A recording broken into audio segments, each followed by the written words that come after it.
The notion of God hiding is one of the central themes of your book. I have children ages 8, 5, and 20 months, which means that I'm playing a lot of hide and seek in my life.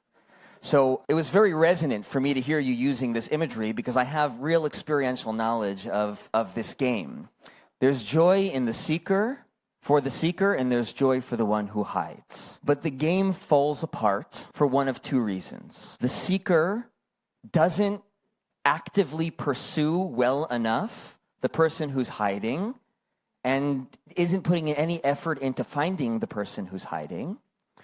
Or the game falls apart if the person who hides hid too well. And you're looking and you're looking and you're looking and you can't find the person. I've noticed with my kids, and this was truer when they were even younger than they are now, they want it to be found. And they want it to be found quickly and they want it to be found fully. What does it mean to you when you describe God as hiding?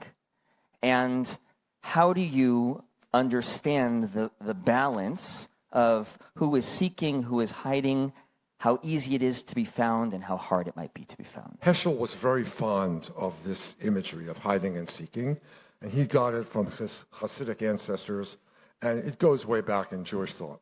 Heschel liked to say that it's true that God is hiding from us, but it's also true to say that we don't seek well enough. I don't want to embarrass my daughter, but the high point of my religious life was watching my daughter be born. My wife has just gone through labor, and I had the better view, right, of what was going on. And they washed Julie off and gave her to me.